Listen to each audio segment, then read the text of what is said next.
everyone, welcome to my channel, and hello if you are new here. My name is Summer and I am 40 years old and currently 25 weeks and 2 days pregnant with a baby boy.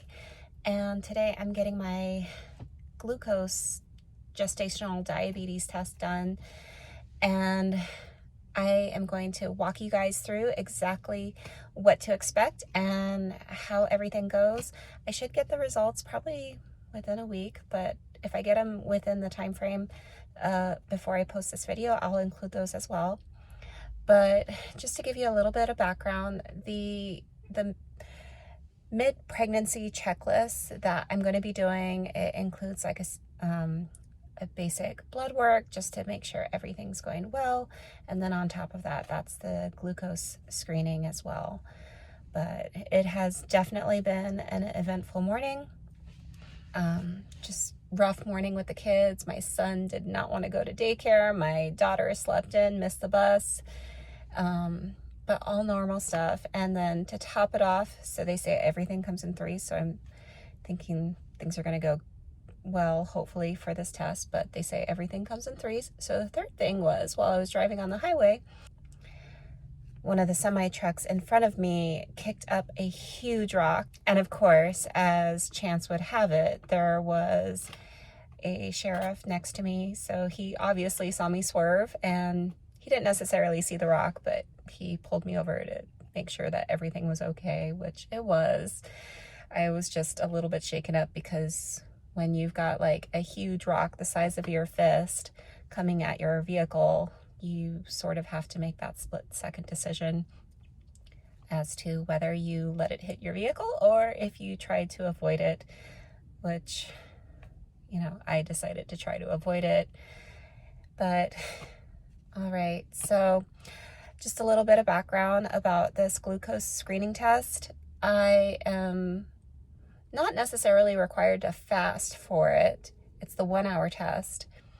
But they did recommend not eating breakfast with high carbs or anything. And some people recommend fasting. I just know that I cannot do that because baby boy will totally make sure that I feel sick and not even want to do the test. So I'm about to go in and get this going.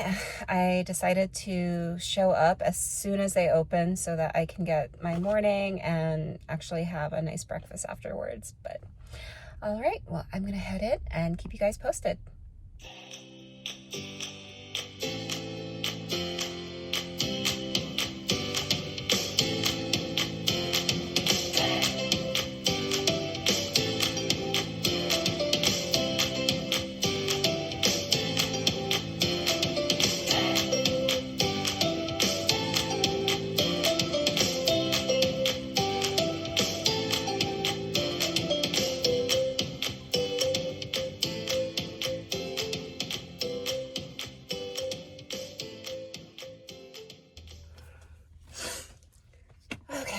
So that's all done now.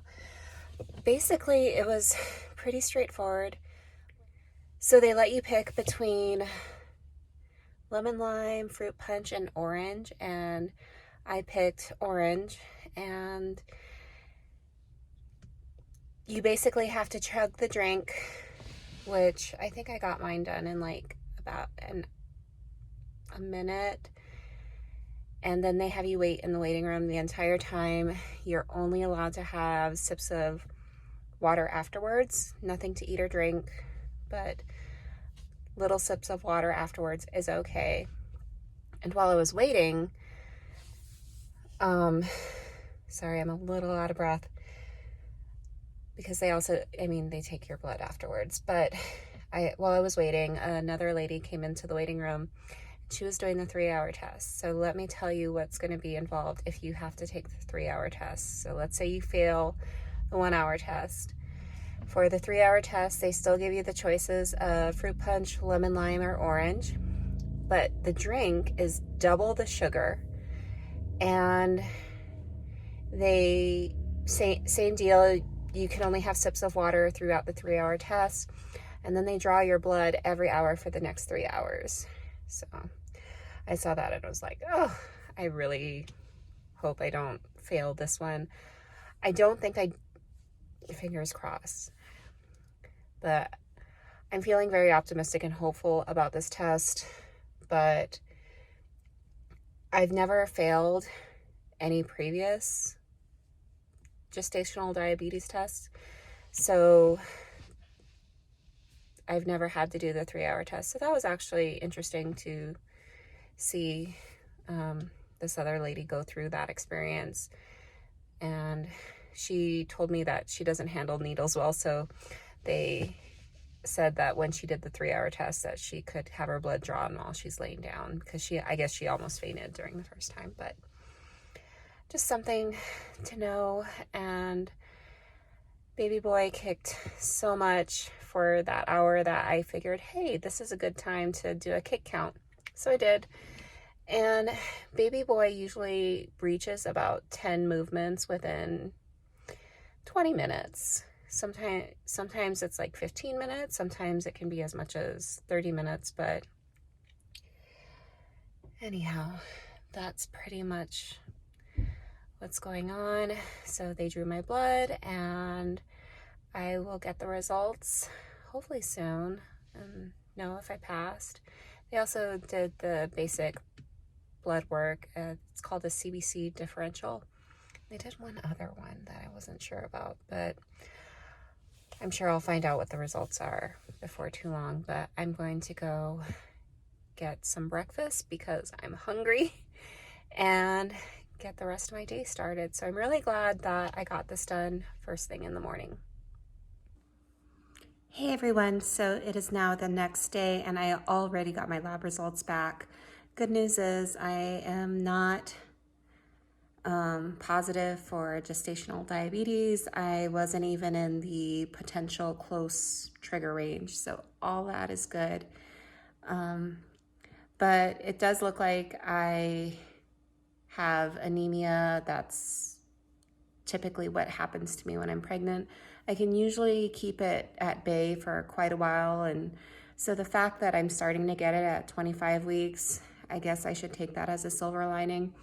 But I definitely need to start focusing on my diet more to try to get more iron in my body, because my white blood cell count and my neutrophils were elevated, but my red blood cell count and my hematocrit was just under and going into the anemic range, which compared to when my blood got tested back in June, it's gone down quite a bit. So definitely need to focus on that. But if you're about to take your gestational diabetes test, whether it's the 1 hour or 3-hour test, I highly recommend, if you can fast for 8 hours, go ahead and do so.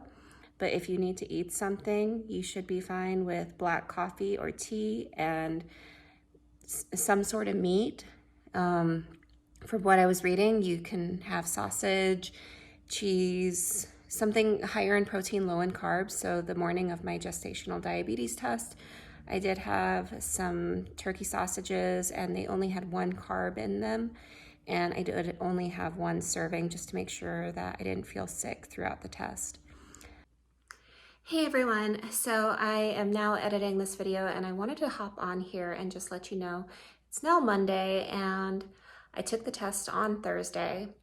And just to give you a little update as to what transpired since then, on Friday, I started to feel really sick. I didn't really feel sick on Thursday, but on Friday I started to feel really sick. And I've been tracking my heart rate on my Ava bracelet, and I could see that my heart rate was just going up, my breathing rate was going up, and it just felt like my body was working really hard. And something just didn't feel right. Like I was nauseous, I was dizzy, and I have no clue what that was. I was thinking it was related to being anemic, but I'm really at the low end of being anemic. So I don't think it should hit me that dramatically. And I decided I'd go to bed early, and I was breathing heavier. I felt knocked out. So around 11 o'clock on Friday night, I called my husband and I told him, can you please come home because I want to go get checked out. And so I got checked out at labor and delivery. And basically it didn't seem like anything was wrong. I mean, they did a COVID test on me and, you know, obviously nothing's going on there.